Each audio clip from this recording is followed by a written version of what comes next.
World cup में पाकिस्तान की हार के बाद बहुत जोरों पे है बहस कि क्या होगा, क्या होना चाहिए, क्या नहीं होना चाहिए।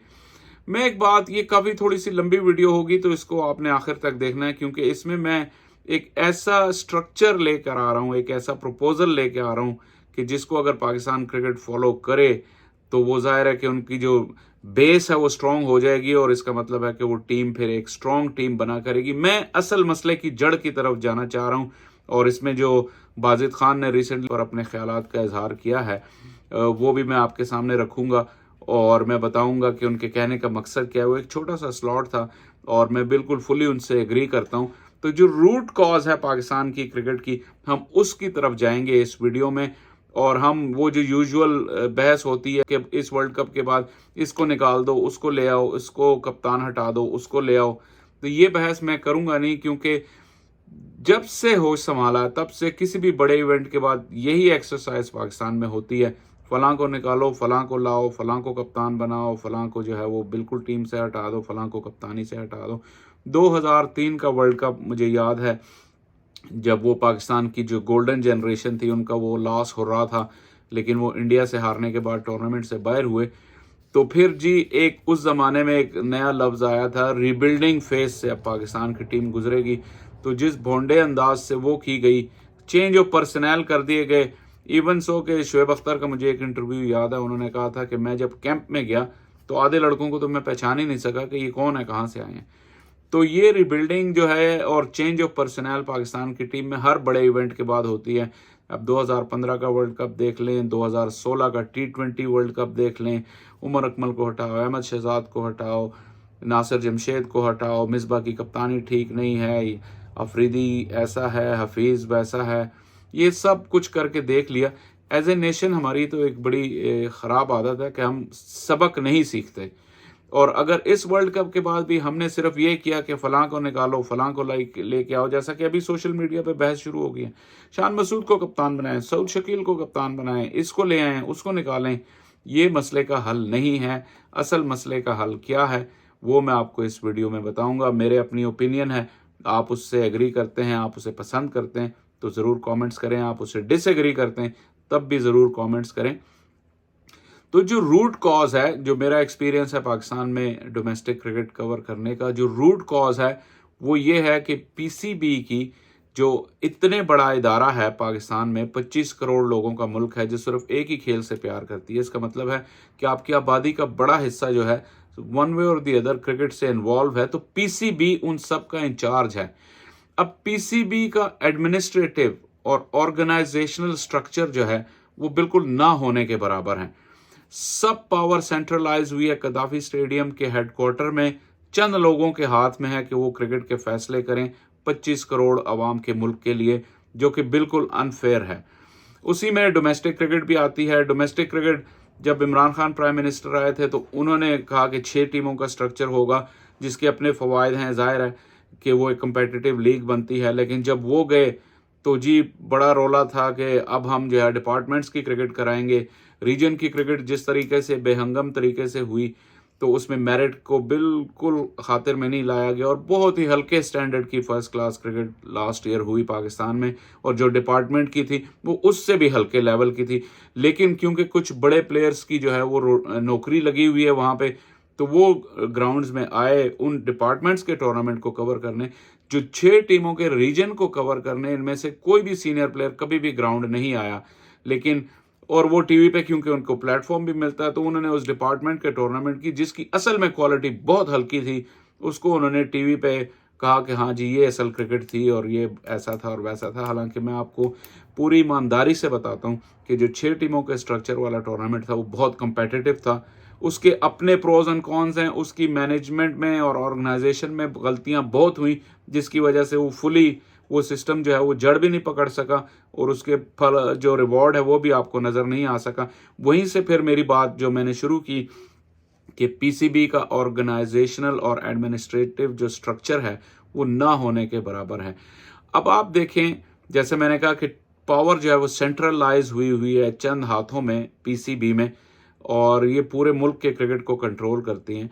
तो अगर आप स्टार्ट करें डोमेस्टिक के स्ट्रक्चर से, अगर मैं बात शुरू करूं तो डोमेस्टिक का स्ट्रक्चर जो रिसेंटली बाजिद खान ने टीवी पे एक बात कही, मैं वो क्लिप पहले आपको मैं सुनवा देता हूं, आप वो सुनिए और फिर मैं उसी को फर्दर एलैबोरेट करूंगा कि वो कहना क्या चाह रहे हैं। ये जो मसला है ना हमारा, ये सिर्फ यहाँ पे नहीं है। जो ये मिसबा बात कर रहा है सिलेक्शन प्रोसेस की, जो मलिक बात कर रहा है प्लेयर डेवलपमेंट की, को 11 साल पहले पाकिस्तान स्टेट चैनल पे मेरे और मेरे फादर ने बैठ के एक स्ट्रक्चर दिया था। पाकिस्तान में अभी तक कोई स्पोर्ट्स स्ट्रक्चर है ही नहीं। 11 साल पहले किसी ने आज तक ना मेरे से कभी सवाल किया, चाहे वो गलत हो, ना किसी ने डिस्कस किया, ना कोई उस पर वर्क है, कुछ भी नहीं है। बट आप बेहतरी चाहते नहीं हो। बेसिकली जो सारी दुनिया में स्ट्रक्चर है वो आप नहीं मानते, हम कहते नहीं, हम अलहदा हैं। तो ये जो बातें हैं, अगर एक प्लेयर नहीं डेवलप हो रहा, जब वो वापस डोमेस्टिक क्रिकेट या फर्स्ट क्लास क्रिकेट में जाता है तो वहाँ से बेहतर प्लेयर बन के आना चाहिए। हमारा जो डोमेस्टिक क्रिकेट में चला गया ना, बस उसकी क्रिकेट ख़त्म है। डेवलप वही होगा जो 10-12 साल पाकिस्तान टीम के साथ ही लगा रहे। तो ये इश्यूज़ नेवर एंडिंग है। आप जब बड़ा टूर्नामेंट होता है, जब आप इंडिया से हारते हो या वर्ल्ड कप में हारते हो, तो फिर लोग बात करने लग जाते हैं, यार फर्स्ट क्लास क्रिकेट उसको नहीं तरजीह दी, उसको नहीं तरजीह दी। फर्स्ट क्लास क्रिकेट 1952 से अभी तक आपका स्ट्रक्चर नहीं बना। आप दुनिया में हर कोई, ये बड़े बड़े प्लेयर जाते हैं काउंटी खेलने, ऑस्ट्रेलिया स्टेट क्रिकेट के, उनका ही स्ट्रक्चर देख लो, इंडिया का स्ट्रक्चर देख लो, कैसे प्लेयर थ्रो अप होता है। नहीं, हमने वो ऐसे करके नहीं, ऐसे करके नहीं, आर्टिफिशियली ऐसे कर लें, ऐसे कर लें, ये डिस्कशन तो नेवर एंडिंग। मुआद मेरे पास अभी भी पड़ा है, क्रिक इन्फो पे लगी हुई है वो, अगर किसी को देखना है क्रिक इन्फो पे 8-10 साल से क्रिक इन्फो पे वो लगी हुई है। अगर वो गलत है एक दफ़ा देख तो लो क्या है। नहीं स्ट्रक्चर हम ऐसे कर लेंगे, ऐसे कर लेंगे, ऐसे आर्टिफिशियल स्ट्रक्चर से आर्टिफिशियल परफॉर्मेंस ही आती है। ज़ाहिर है आप निटी ग्रिटी में जाते जी, ये मैच हार गए, ये हो गया, वो हो गया, बट बात वही रह जाती है जो बड़ी टीमें इंडिया, इंग्लैंड, ऑस्ट्रेलिया, उनमें डिप्स आती हैं, लेकिन वो वापस क्लाइम क्यों करती हैं? क्योंकि उनका 100 साल से स्ट्रक्चर चल रहा है। हम अनप्रिडिक्टेबल क्यों रहते हैं? क्योंकि हमारा स्ट्रक्चर नहीं है। अब तो ये हाल हो गया कि हम प्रिडिक्टेबल ऐसे हो गए कि जी इन्होंने परफॉर्मेंस ही गंदी देनी है, अगर जब जीतते हैं तो वो अनप्रिडिक्टेबल हमारे लिए रह गया। तो ये मसला यहाँ पे सॉल्व होने वाला नहीं है। ये तो मैं अब जब से क्रिकेट छोड़ी है, मैंने तो डोमेस्टिक क्रिकेट पे बात की है, लेकिन किसी को इंटरेस्ट नहीं है। ये साफ सी बात है, किसी को इंटरेस्ट नहीं है। नया बंदा आएगा, वो कहेगा जी ये टूर्नामेंट जो इस तरह करा लो, इस तरह करा लो, इस तरह करा लो। ऐसे नहीं होता। सेंट्रलाइज्ड पीसीबी, सेंट्रलाइज्ड अप्रोच से कुछ भी नहीं डेवलपमेंट होनी। जो प्लेयर डेवलपमेंट है, जो कोचिंग डेवलपमेंट है, कुछ भी नहीं होनी। अच्छा, इस क्लिप में आपने सुना कि हम स्टार्ट करते हैं पीसीबी की जो स्ट्रक्चरल और ऑर्गेनाइजेशनल जो एक वो है मैकेनिज्म कैसे बनेगा, उसको हम इसी से स्टार्ट करते हैं कि पीसीबी के नीचे पावर पीसीबी ने किसको देनी है। तो वही वो यूनिट्स आपके बनेंगे, फर्स्ट क्लास की टीमें बनेंगी और वही आपके जो हैं वो नीचे तक पावर जाएगी और उनके थ्रू डिसीजन मेकिंग होगी वेरियस जो पीसीबी के जो इस वक्त जो एक सेंट्रलाइज सब कुछ चल रहा है। लेट सपोज मैं एक एग्जांपल देता हूं कि जिस तरह बाजिद खान कह रहे हैं, हम पाकिस्तान के डिविजन्स की बेस पे हम अपना स्ट्रक्चर खड़ा करते हैं क्योंकि वो एक ऑर्गेनिक सिस्टम है। आपके मैप में वो जोग्राफिकल जो है वो डिमार्केशन हुई है कि ये पिंडी डिवीजन है, ये लाहौर डिवीजन है, ये कराची डिवीजन है और इसी तरह मुल्तान, सियालकोट, फैसलाबाद, पेशावर, हज़ारा, इस तरह की डिफरेंट डिविजन्स बनी हुई हैं। आप फ़र्ज़ किया मैं स्टार्ट करूं, वैसे तो अगर जितना बड़ा मुल्क है और जितनी बड़ी आबादी क्रिकेट खेलती है उस हिसाब से अगर एडमिनिस्ट्रेशन पावर हो पीसीबी की तो टीमें बढ़ा भी सकते हैं। लेकिन मैं फ़र्ज़ किया कि एक आपका डोमेस्टिक का प्रीमियम जो स्ट्रक्चर है मैं उसको 10 यूनिट्स पे लेके आता हूँ। 10 टीमों का एक स्ट्रक्चर हो और 10 डिविजन्स होंगी वो जो आपकी हाई क्रिकेटिंग डिवीजन्स हैं, जो आपको पता है कि क्रिकेट की कंसंट्रेशन कहाँ पे ज़्यादा है। 10 डिवीजन्स का आप जो है वो कायद आज़म ट्रॉफी आप कह लें कि डोमेस्टिक एक स्ट्रक्चर आपका बनेगा और इससे आप प्रीमियर लीग कह लें, डिवीज़न 1 कह लें और उसके नीचे जो है वो नॉन फर्स्ट क्लास बाकी जो डिवीज़न आपके बनते हैं और इसमें आप 2 टीमें प्रोमोट करें, 2 रेलीगेशन। लेकिन कमिंग बैक, जो प्रीमियर स्ट्रक्चर है उसमें 10 यूनिट्स हैं। अब 10 यूनिट्स का मतलब ये है कि आपने पावर डिवॉल्व करनी है। आपके पास 10 टेस्ट स्टैंडर्ड के ग्राउंड होने चाहिए, जो उन यूनिट्स के, जो उन टीमों के अपने होम ग्राउंड होंगे। 10 क्या अभी हैं आपके पास? नहीं है। यहां से आप देखना शुरू करें अब कि हम कहाँ खड़े हैं, हमें कहाँ होना चाहिए, फिर जाके हम वर्ल्ड टाइटल्स के लिए जो है वो compete कर सकेंगे। 10 टीमें हों, उनके 10 टेस्ट ग्राउंड हो पाकिस्तान में 10 टेस्ट ग्राउंड नहीं है। तो ये पीसीबी का काम है कि ये उन्होंने ये चीज़ तैयार करनी है, लेकिन वो तभी होगा जब एक सिस्टम पे एग्री हो जाएंगे। फ़र्ज़ किया मेरे हिसाब से अगर ये बेस्ट है कि अगर आप 10 टीमों का फर्स्ट क्लास का स्ट्रक्चर हो, आपके पास 10 टेस्ट ग्राउंड हो जिन्हें ये 10 टीमें अपना होम कह सकें।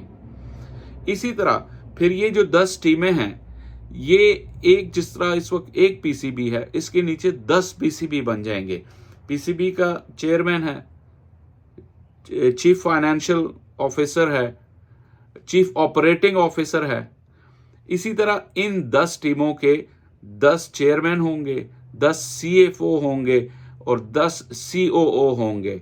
इसी तरह पीसीबी का कमर्शियल और मार्केटिंग का डिपार्टमेंट है। इसी तरह इन 10 टीमों के भी अपने कमर्शियल और मार्केटिंग के डिपार्टमेंट होंगे जो रेवेन्यू जनरेट करेंगे। अब आप देख लें कि ये मैंने एक बेसिक ढांचा आपको बता दिया, लेकिन इसका हकीकत से मुवाजना करें इस वक्त क्या है? कुछ भी नहीं है। लोग इस चीज में बहुत इंटरेस्ट है, प्लेयर चेंज करो, इसको ले आओ, उसको ले आओ, लेकिन ये डिसीजन कौन करता है? पीसीबी। जब पीसीबी का अपना स्ट्रक्चर नहीं है इस वक्त, उनकी अपनी कोई चेक एंड बैलेंस नहीं है।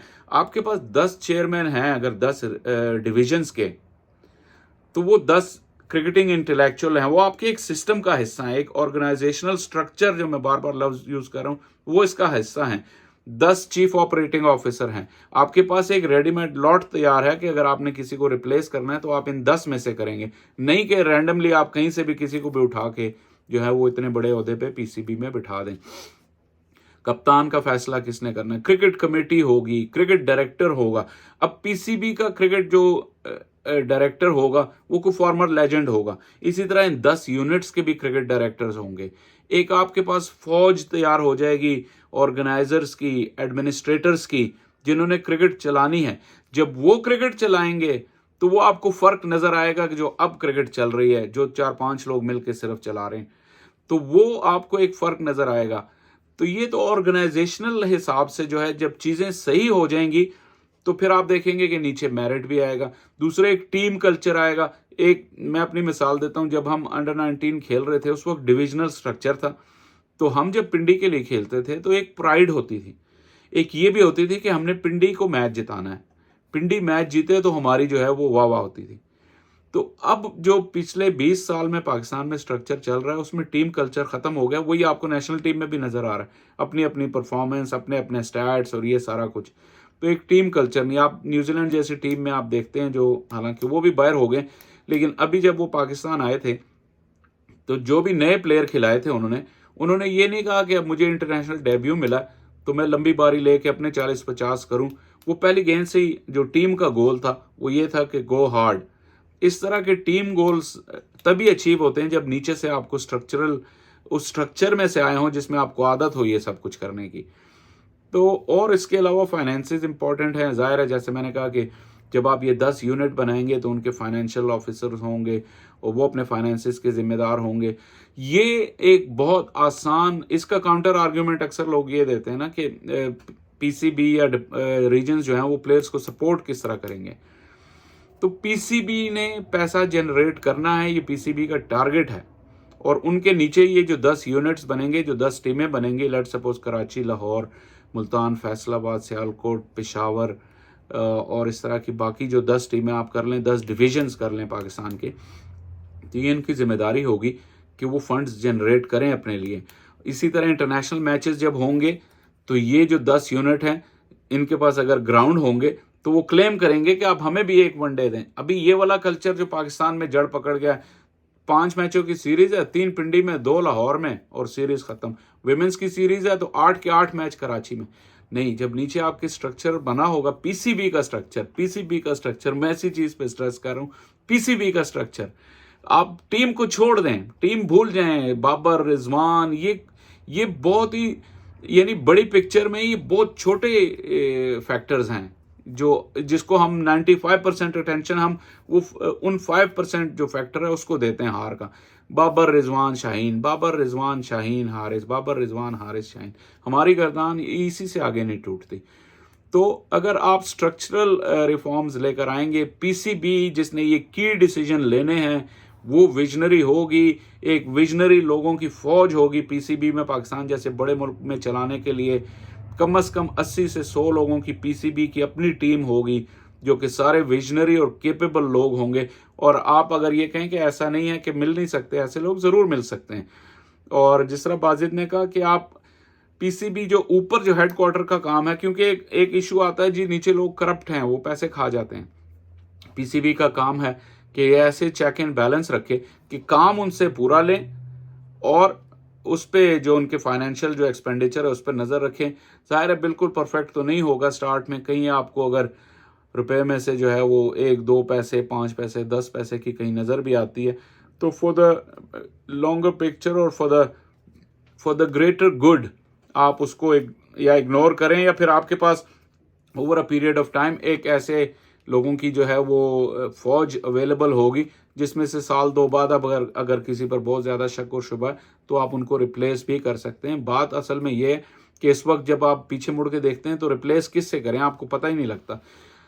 इंटरनेशनल क्रिकेट की मैं बात कर रहा था कि जो लोकल जो यूनिट्स होंगे आप उनके ज़िम्मे रखेंगे, वो टिकटें बेचेंगे, वो टिकटें जो हैं वो ग्राउंड फुल करेंगे, हर ग्राउंड आपका फुल होगा इंटरनेशनली।